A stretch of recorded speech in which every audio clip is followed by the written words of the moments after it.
And now, we bring you the following live press announcement from D.C. Mayor Muriel Bowser. Our regularly scheduled program will resume following the announcement. Good afternoon, everybody. Good morning, I should say. I'm Muriel Bowser. I'm the mayor of Washington, D.C. Today, I am providing a situational update to the residents of the District of Columbia on two important topics: the district's response to COVID-19 and the district's preparation for the 59th presidential inauguration of Joseph Biden and the inauguration of Vice President Kamala Harris. We will also plan to have a future briefing on presidential inauguration activities in the district. Of course, exactly 1 week ago, there was a violent insurrection at the Capitol of the United States that has impacted the way we are approaching working with our federal partners and planning for the 59th inauguration. We have asked Americans not to come to the Washington, D.C. event, but instead to participate virtually. And we know that is the right choice and the best way to keep everyone safe. On Monday, I shared with you some of the asks that I've made of the federal government, and I will just briefly state where we are with those asks. On Monday, I requested, as you recall, that the president declare a pre-emergency declaration for the District of Columbia. And on Monday, that declaration was declared. We also requested that the Department of Homeland Security extend the National Special Security Event period, and they have done that. That period now starts today instead of on the 19th as it was originally planned. We asked DHS to coordinate with the Department of Defense, the Department of Justice, the United States Congress, and the United States Supreme Court to establish a security and federal force deployment plan for all federal property. You have heard various announcements from those agencies about the stepped-up deployment and security plan that will be, as all special security events are, led by the United States Secret Service. And as we will, you also recall that I asked the Acting Attorney General to direct the FBI to provide an intelligence and threat briefing on a daily basis throughout the special security event time period, which is ongoing. And I also requested that the Secretary of the Department of the Interior cancel any and all public gathering permits in the District of Columbia and deny any future applications during the special event period. Those discussions we continue with the Department of the Interior. On Monday, I also extended the pause that we announced just before the Christmas holiday, or I called it the holiday pause, and this will extend through the inaugural period. So certain phase 2 activities related to our COVID response remain paused through Friday, January 22nd at 5 a.m. And during this time, we are asking residents to avoid our central business district and only travel to the central business district if you have essential business. Yesterday, if you were downtown or around the Capitol, you likely noticed the additional preparations which have begun, and that includes around the inauguration perimeter, the White House, the mall, the Capitol, and other key parts of downtown. Individuals entering the perimeter may be subject to screening and asked to describe their essential business, so be prepared to do that. We also want to amplify this information that we received from the Secret Service. Beginning 6 a.m. on Friday the 15th, all parking garages in the restricted zones will be blocked off. Any vehicles still in the garage or loading zone at 6 a.m. Friday must be remain there until after the inauguration. So plan to move your vehicles. Businesses that need to receive deliveries will be advised of an off-site screening facility. Further, residents and businesses between 19th to 14th Streets Northwest and K Street to Constitution Avenue are already being advised of these restrictions. So more information about additional closures will be forthcoming. While we know this is very inconvenient for our residents and businesses, I want to say thank you for your cooperation and flexibility. Clearly, we are in uncharted waters, and it is very important that we work with all of our partners to secure these events and secure these parts of our city. Certainly this time last year, we didn't expect to be in this situation. Even last week, we didn't expect to be starting this early. So we want to advise neighbors to please follow for updates. And information can change, so it's important to have these updates. So text INAUG 2021, INAUG 2021 to 888-777 to get the latest updates from DC government.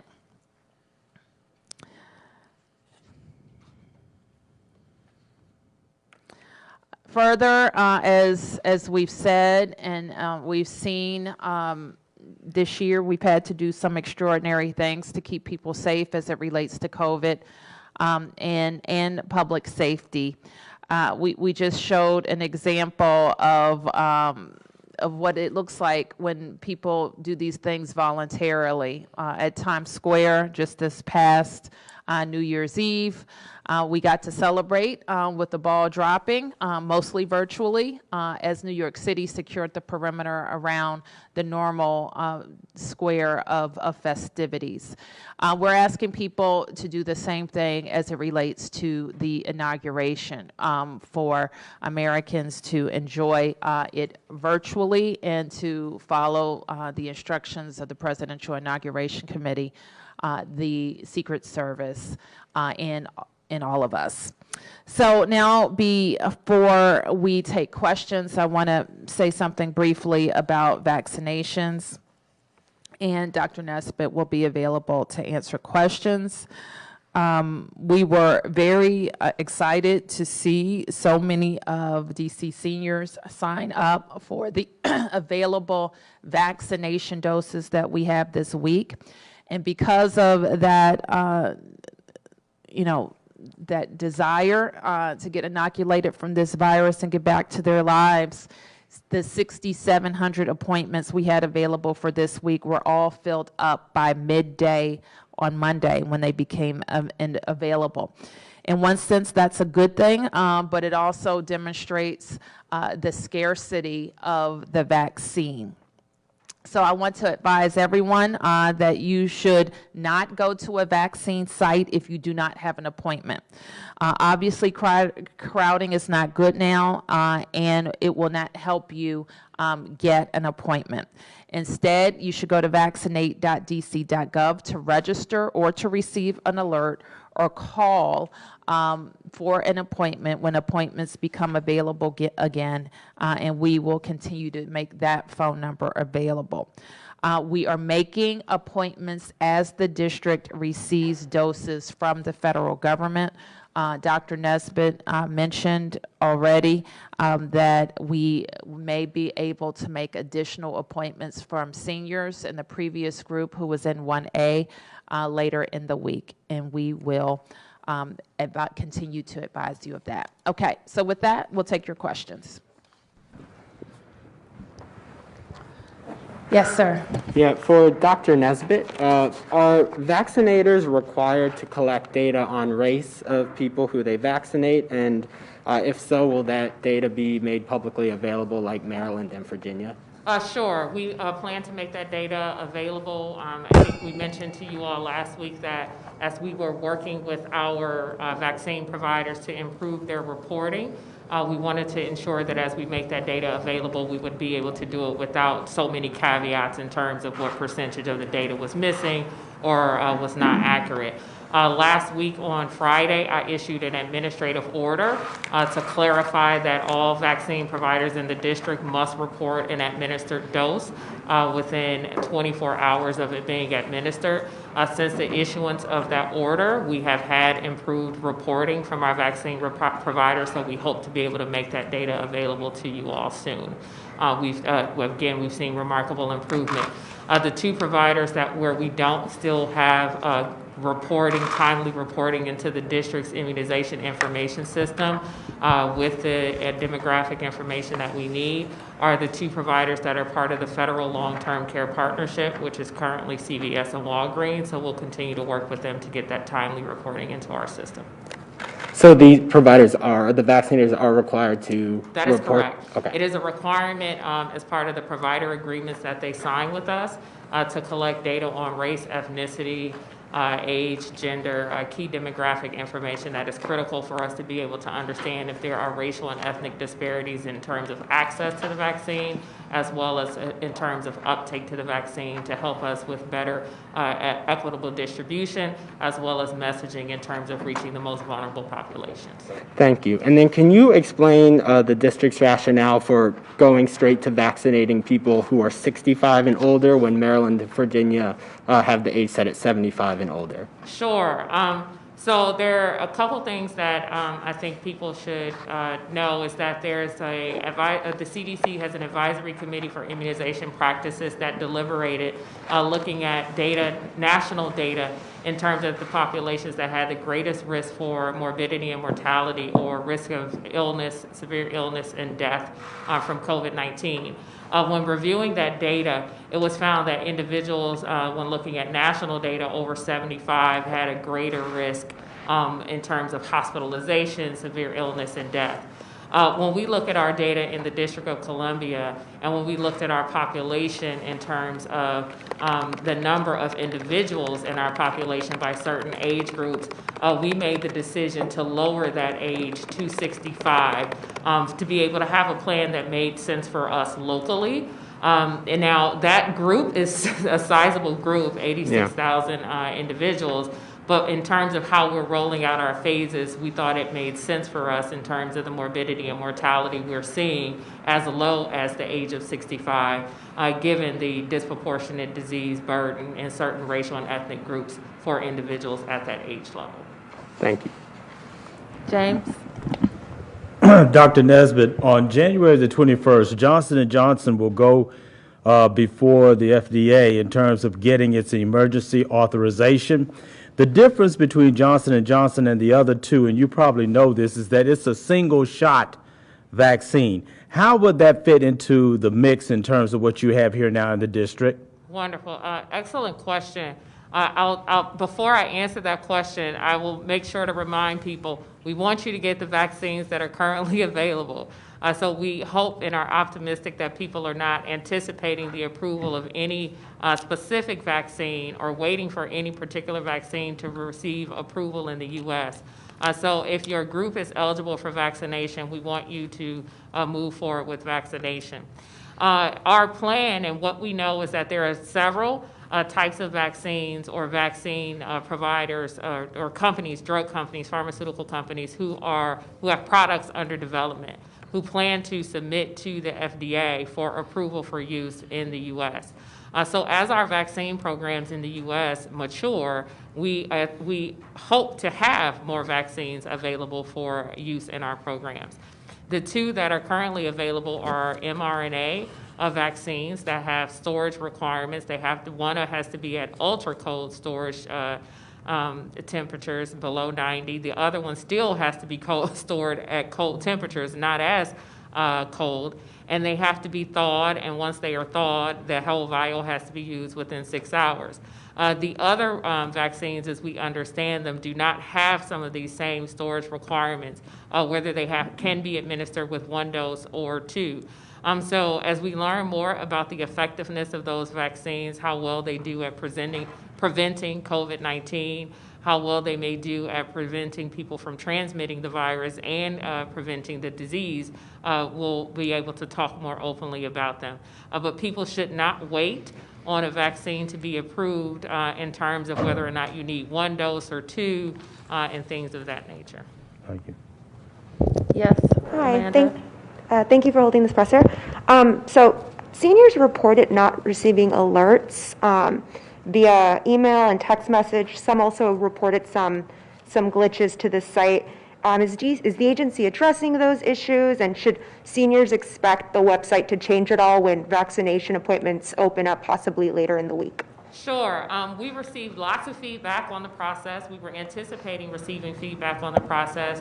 I actually went out in the field yesterday to a number of the sites to be able to speak to seniors beyond what we received via email, what was provided to us by constituents, and what we've heard from you all as reporters. All of it is great feedback for us to share with our Chief Technology Office, who is working with the developers of the system and the tool to be able to resolve these issues permanently before the system opens back up for individuals to make appointments, to ensure that alerts go out timely when the next appointments are available. We also will be, again, relying very heavily on all of you because many of our community members watch your morning, noon, afternoon, evening coverage and read your papers and your blogs to be able to understand when new appointments will be released. We do hear that some people had challenges receiving the alerts when they signed up for the alerts, so we have worked to remedy that issue. But we also want to make very clear that people who access the system prior to Monday, who believe that they were registered for an appointment, were not registered. We've communicated that a number of times. We want to make sure that they clearly understand that. So we've heard feedback that some people who went on weeks prior when the system were open for healthcare workers, some seniors did that, and they were expecting to receive something from us that would automatically schedule them for an appointment. That was never going to happen. So people need to be very, very clear on that. There was also, the system should have eliminated the ability for people to complete the questionnaire that is part of the registration system when there were no more appointments available. So anyone who completed the questionnaire that asks for your name, your address, whether you're a DC resident, what type of work you do, all those questions, if you completed all of that and you did not get an appointment, you are not registered, you have not been scheduled for vaccination, you don't have a confirmation code. None of that is complete. So when we reopen the system for appointments, you will have to do all of that over again. So the way the system should work is you should not be able to do any of that when there are no appointments. So that's one of the other things that we're working to fix. So I want to stress very much so to everyone, if you've been in the system and you did not get a date, time, and location for an appointment, you will need to go back in the system. I understand that that is a burden for people, and we don't want it to be a burden for people, so the system will cut off and not allow you to do that when there are no more appointments in the future. So if you all could really help us message to members of the public that if you never received a date, time, location, then you are not registered for an appointment, and the health department or any entity of the government will not be automatically sending you an appointment when new appointments are available. And Thank you Dr. for that. Nesbitt, could you talk about the providers who are reaching out to their patients? Sure. So we have a number of our health systems who have vaccine, who take care of individuals over the age of 65. They are reaching out to anyone who's been to their health system over the past 2 years to invite you to come and receive the vaccine within their health system. And that began this week as well. So in addition to having access to vaccines through vaccinate.dc.gov, we have several seniors, many seniors in our community, in the hundreds and thousands, who are receiving vaccines in the district's local health systems. So so that includes, when I say health systems, I mean like Kaiser, GW, Johns Hopkins, Sibley, who are reaching out to United Medical Center, who are reaching out to their patients, and they are receiving vaccines there. And I was able to go to some of those sites yesterday and see patients in the United Medical Center system coming in for patients in their clinics yesterday. And two more just questions about the vaccine, if I may. How are you ensuring that like internet savvy seniors don't book up all 6,000 appointments? Are you like reserving some for the call center and then others for the website? And another question is, how are you accounting for homebound seniors? Sure. So the homebound seniors gets a little bit tricky, and I've received emails about this as well and calls about this, and we've discussed this with our colleagues in other cities. There are some limitations when we talk about homebound seniors in terms of who we will be able to reach with these two vaccines because of their storage and handling requirements. And I've even shared the healthcare provider administration sheets that are part of the FDA, EUA approval with some people because I'm really trying to get them to understand why we have certain limitations. We can reach some homebound seniors if they are in large venues where a large number of them can be vaccinated in the same day. We cannot administer them in sort of these traditional private physician house call programs where a physician goes and vaccinates one homebound senior living in a private residence at a time, because the vaccine cannot be properly stored and handled by a physician who works that way.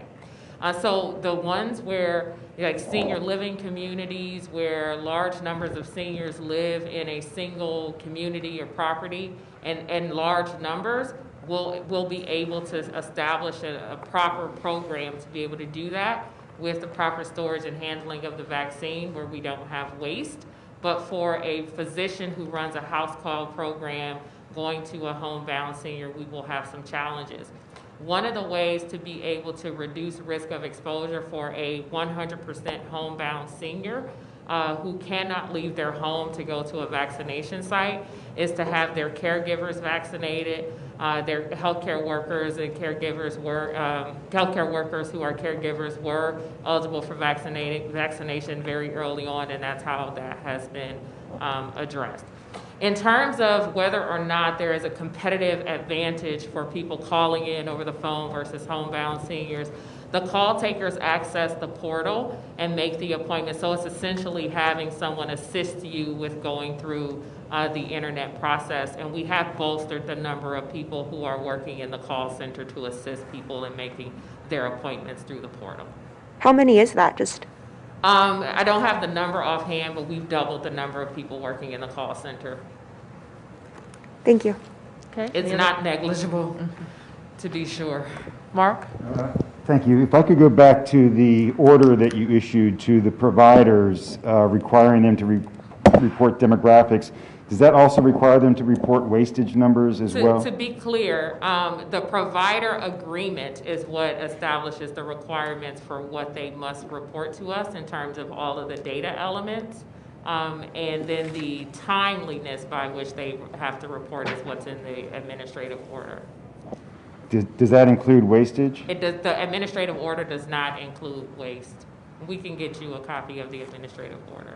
And then, so you mentioned that CVS and Walgreens were the two providers who you were having trouble getting information from. Can you expand upon that? I mean, do you have recourse with them if they continue to not report? So the challenge that we are having is that there is a federal partnership for to vaccinate residents in long-term care facilities. And the pharmacies set up these clinics, and they have to report into local, state and local immunization information management systems. But there seems to be this dynamic in which they feel as if they are in a federal partnership and they have federal requirements to meet versus having to comply with local requirements to report into local systems. The requirement is to report into local systems. However, it is referred to as a federal partnership. So this was presented to all of the states as if we opted into a federal partnership to have our long-term care residents and their employees vaccinated, then CVS and Walgreens, and there's a third pharmacy that is not in our region, would have their pharmacists vaccinate all of our residents, deal with the scheduling of the clinics, on-site clinics for us, et cetera. So it's a very good option for us because it adds workforce and it does it on-site.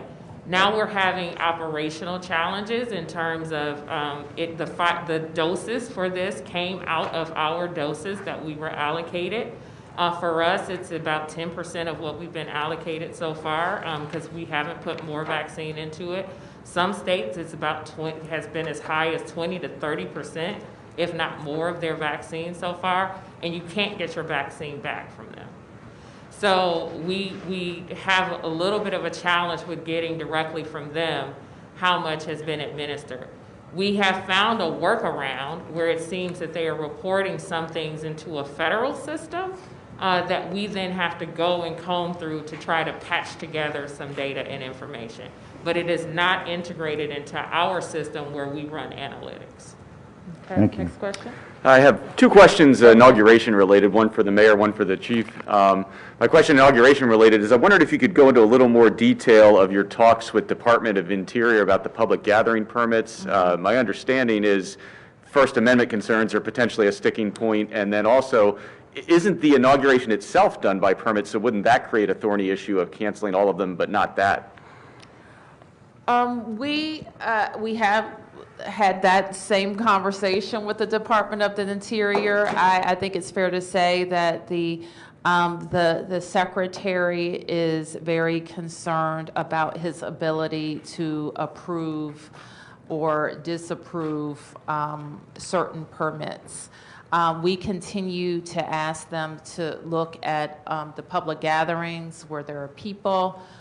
We encourage them to work with the Presidential Inauguration Committee as well, and also to look to the DC experience because we have denied gathering permits throughout the response to COVID, and we know that we have the authority to do that because they pose a public health threat. So that conversation is ongoing. All right, my question for Acting Chief Conti is there's been so much talk about potential trouble this weekend throughout the whole country. How concerned are you about this weekend versus Inauguration Day and right around Inauguration Day? I remain concerned. I've been concerned before today and will be through this weekend and beyond. I think that the mayor has been very clear in terms of the district's posture and response. We take this seriously. And the mayor has encouraged residents, as she has encouraged visitors from around the country. You know, we're not asking people to come to DC for this. There's a major security threat, and we are working to mitigate those threats. So again, I mean, we are just very intently focused on the job that's at hand. Obviously, you're new as acting chief, but not new with MPD. Have you ever seen this much help coming in for a large event? Not at this level, no. Yes. Just a couple of questions here, one for the chief and one for the mayor about the inauguration. One, how many National Guardsmen will officially be in the area? We're just getting a couple of conflicting reports, and I'll throw this out there too. Mayor Bowser, recent reports show that you were just the target of an attack on January 6th. That just came out today based on some court records. One, do you have any plans to beef up the security around for yourself? And two, can you just comment on the fact that there has been a threat against you? I'm going to ask the chief to comment. Sure. The chief's responsible for my security. Sure. Absolutely. Thank you for the questions. The first one with respect to the National Guard. Those numbers, the final numbers, because this has been designated as a national special security event, the final numbers will be provided from the United States Secret Service. I think you can expect to see somewhere upwards beyond 20,000 members of the National Guard that will be here in the footprint of the District of Columbia. With response to the mayor's security, obviously the Metropolitan Police Department and me personally, we're responsible for that, but we do not discuss the specifics of the mayor's of her security detail. Thank you. Okay, Michael? Mayor Bowser, in addition to what you've already proposed in terms of planning for the inauguration, there's also been some other pretty extreme measures that have been floated. Governor Hogan alluded to stopping Metro service and a broader DC lockdown. We've also heard about restrictions on hotels and even stopping Amtrak service. Are there any updates on these measures or anything else you're considering? Michael, thank you for that question. And we should ask DC residents to expect some impacts to transportation. That includes Metro, that in addition to the roadway closures or perimeters that have been set up in DC, the service may recommend some other changes to the transportation network system, including roads around the city. And when those things have been determined, we will let you know. That is not, to use the overused word, that is not unprecedented. In the planning for the first Obama inauguration, for example, there were, I would say that our law enforcement was responding to a couple of things in that case, as you all know. It was historic inauguration, over 1 million people attended, so there was a huge public safety issue with just the sheer numbers. And I also think there was a high level of threat against the incoming president. So there were a lot of different transportation impacts in and around DC, to include transportation, to include approaches to the district as well. And how about hotels? The hotels we are working with, our hotels are very concerned. First of all, those that are in the perimeter will have some access concerns. There are some safety concerns for their personnel as well. We will have a lot of people in town just supporting the security apparatus, and so we are trying to understand and balance the need for housing with also our encouragement that people not travel here. So we haven't made any determinations yet, but we're trying to give a lot of advice to our hotel operators. I think prior to the 6th, there were a couple of hotels that decided to close their operations for the safety of their personnel and the integrity of their business operation. I think you'll see some hotels do that. I think before I came in, I saw a notice from Airbnb that it would limit its bookings. So I think there are going to be there may not be a one-size-fits-all approach to that question. Okay, but there might be an update later. There could be an update. Okay.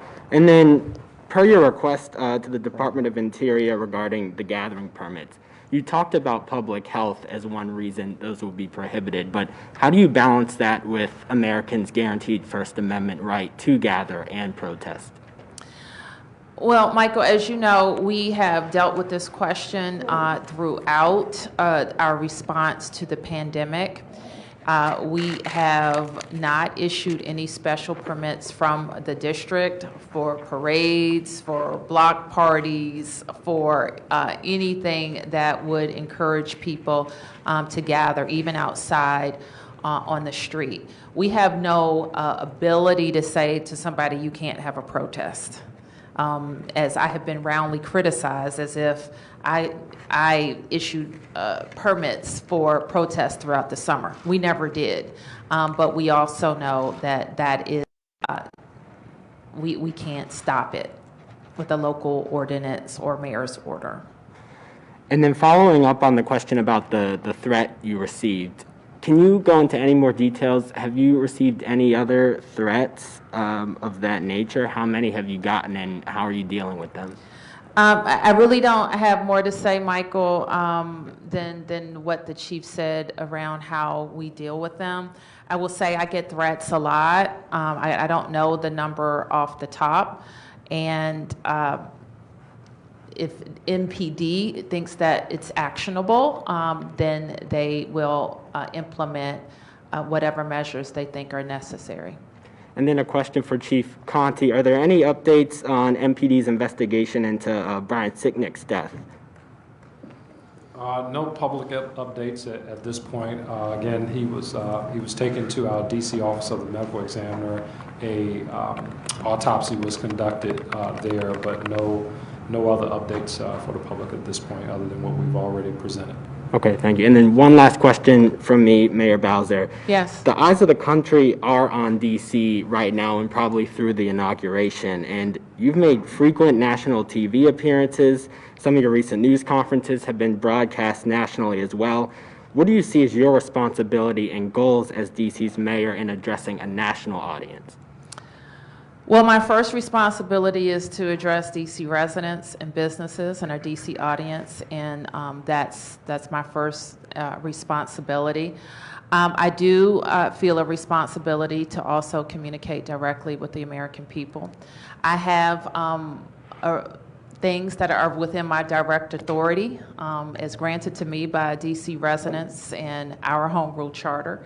But the larger role I have is to convene people, bring people to the table, people for whom I have no direct authority.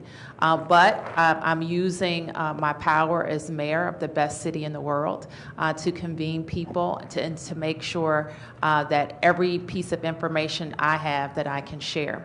So that includes our federal partners, and that I know that term can be kind of amorphous in a way. So that's the administration, that's political officials, that's regional officials, and that's our own local stakeholders as well, and it's our residents and businesses. Thank you. Thank you. Mark. One for Mayor Bowser and one for the chief. Mayor, are you satisfied? You put a lot of requests to the federal government. Some of them they have agreed to, some they haven't. Are you satisfied with the level of coordination right now between the local and the federal planning of this, particularly when it comes to notifying residents? I get that it's a fluid issue and whatnot, but just are you satisfied with the coordination and the notification to the local public with all the closures and restrictions that are going into place?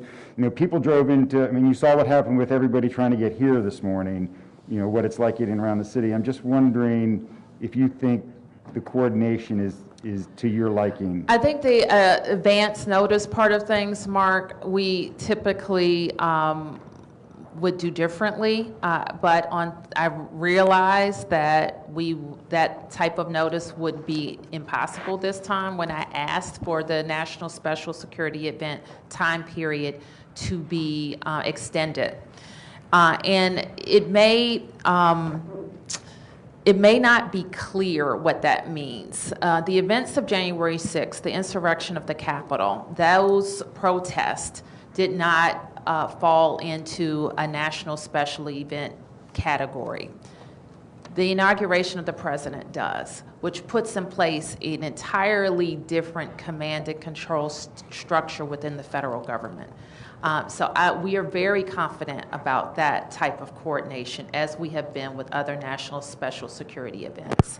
It's a whole different structure in extending the time period so that that structure could be in place earlier in case of the threats that we have heard from the FBI's bulletin about these protests starting earlier and starting at locations all around the country.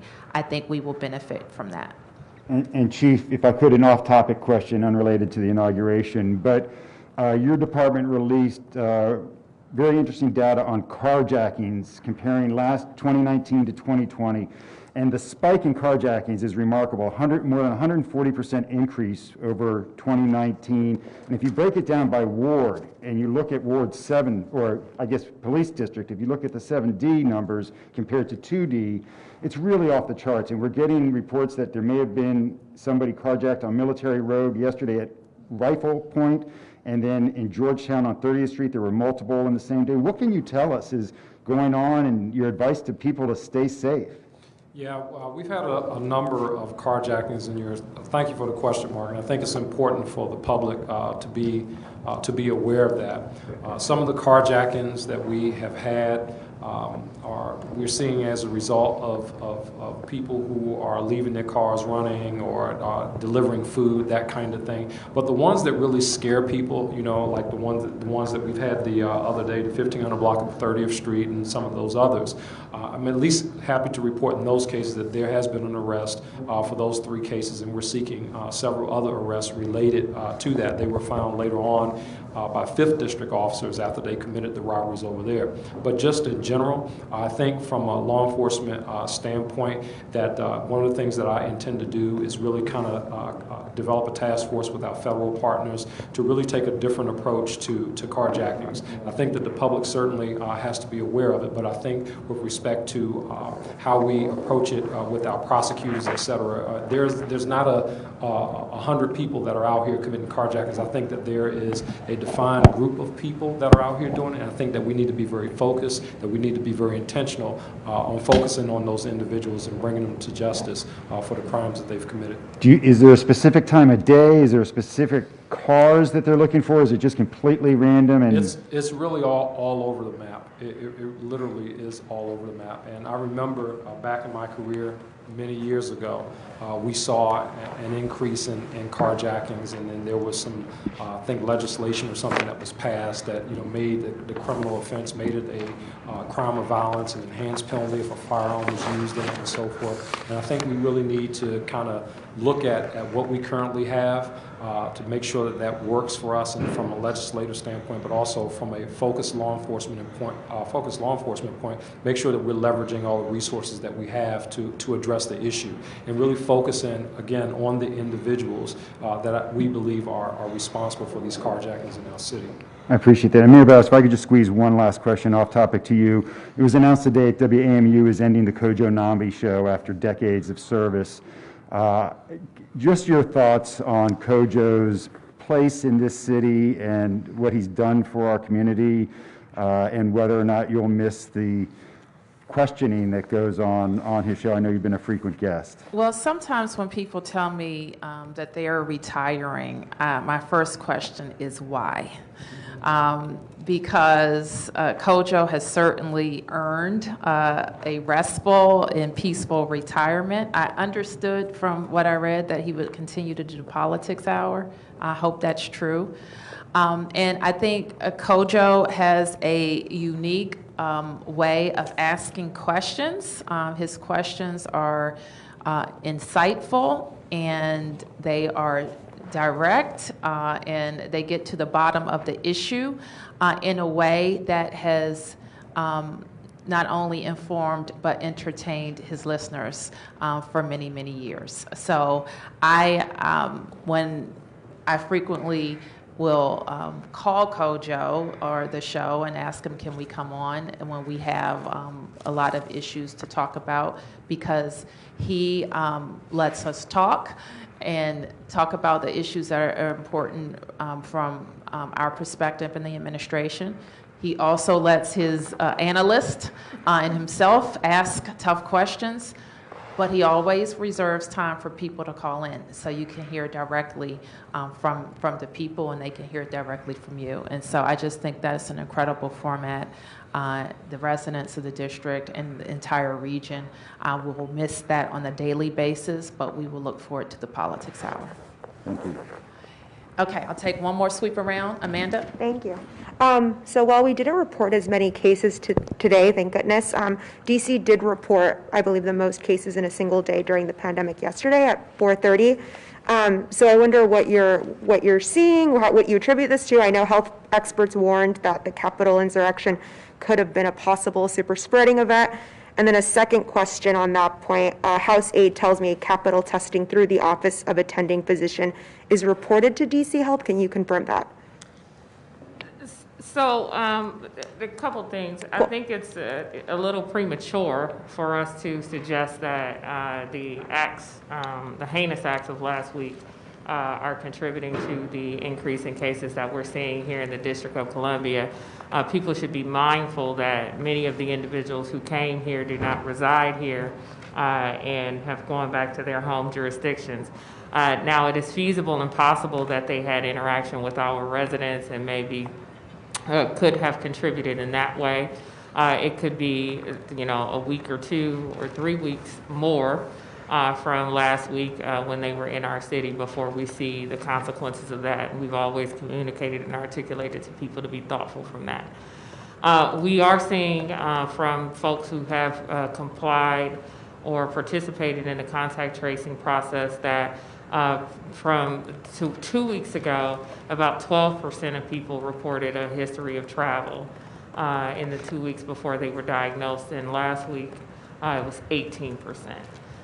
So just thinking through sort of that we may be in this period of time where people who had non-essential travel or travel related to the holidays, the Christmas and New Year holiday season, we may be seeing some of that manifest in the district.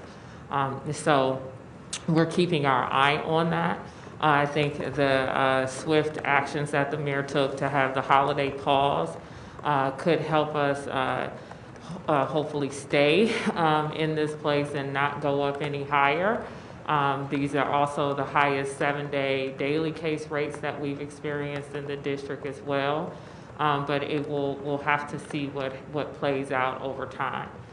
So it is critically important that we have residents continue to be mindful of where we are in terms of our current cases, our hospital capacity, and that if they are considering hosting people who may want to come into town, that they are heeding the advice of the mayor and the request of the mayor to not do that.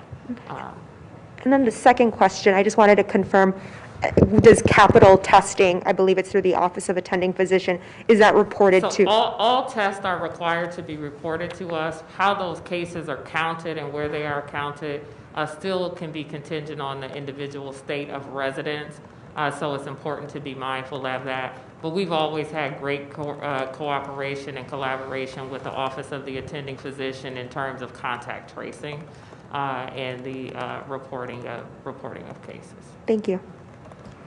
Any other questions? Yes, sir? The Airbnb decision, was that something that they consulted with your office on? Has there been communication between your office and Airbnb? And what is your reaction to the decision?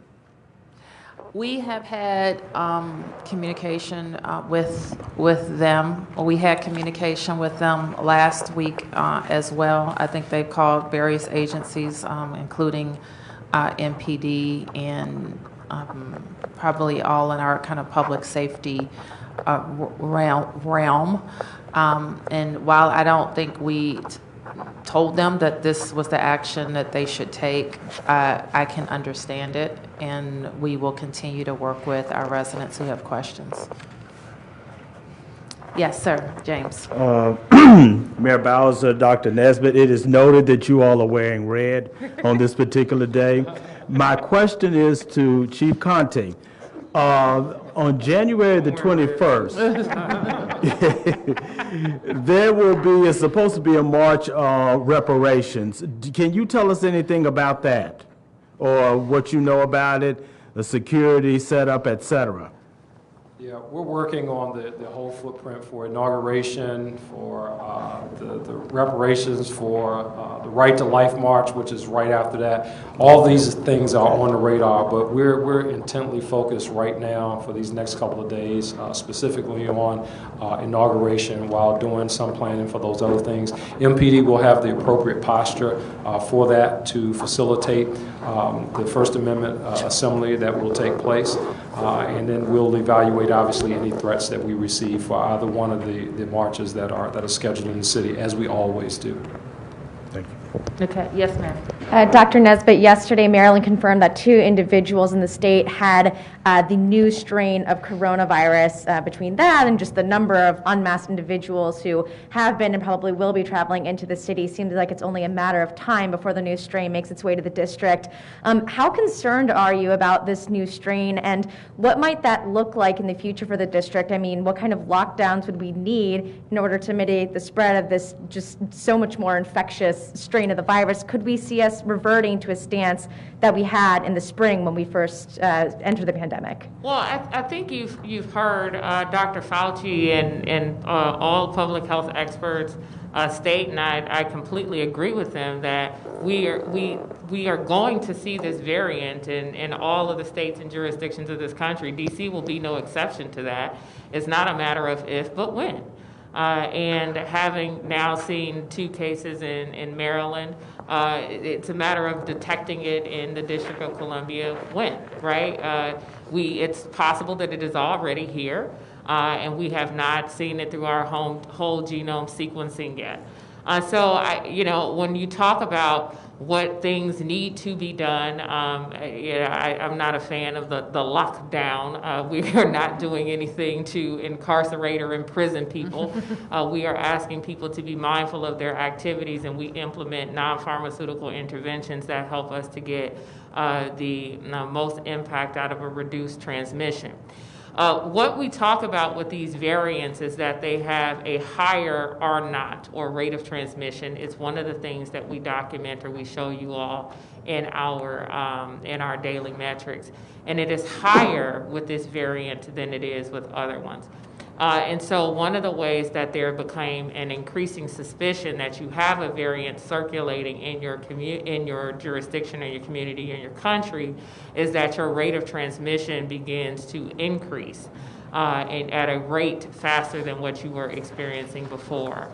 So even if you don't have whole genome sequencing available, or if you have whole genome sequencing available in your jurisdiction, but you're not doing testing a lot of cases, or running whole genome sequencing on a lot of your laboratory specimens, having an increased rate of transmission, or R0, could be an indication that that variant is present. So again, I subscribe to that. It's not a matter of if you're going to detect it, but when. So we want people to, again, be wearing their mask, keeping 6 feet of distance from folks, washing their hands, and being very judicious about the activities that they participate in. And our greatest vulnerabilities are people getting together, keeping their guard down when they're in households that are not their own, and not thinking that they need to continue to protect themselves. We also need to be mindful. There's a lot of conversation that I hear amongst my colleagues, people in public health, and even folks who are out getting vaccinated, that once you get your 2 doses and you wait a week or 2, you can be a lot more relaxed with the use of your mask. It's simply not true, okay? The effectiveness of these vaccines are about the ability to reduce your risk of developing COVID-19, the disease. We don't yet know a lot about your ability to still acquire the virus and transmit the virus to other people. So we need to continue to wait until more data is out about that before we can create this conception that people can stop wearing their mask after they've been fully inoculated and are developing the antibodies and things of that nature. Now, we believe that that is what is happening, that either if you still acquire the virus, you have so little virus in your body that you won't spread it to other people, but we still want to wait until we have good science to make us comfortable knowing that that is true. Okay, thank you, everybody. Oh, you have one follow-up? Oh, I would just say, just kind of looking at Britain as a case study, are the current mitigative measures that the district has in place to prevent the spread of the virus enough to keep the new strain from just exploding through the district, or will there have to be additional measures in place to keep just, it spreading out of control? Well, our process has been, and it will continue to be, that we have a layered approach. We can dial things up and we can dial things down as we see fit. We'll continue to observe. The mayor has made the decision with our input that we will continue our pause through this period of time that we are in this additional emergency through the 24th, and we'll continue to observe our trends through that time. Thank you. Mr. Grant, wrap it up. Thank you.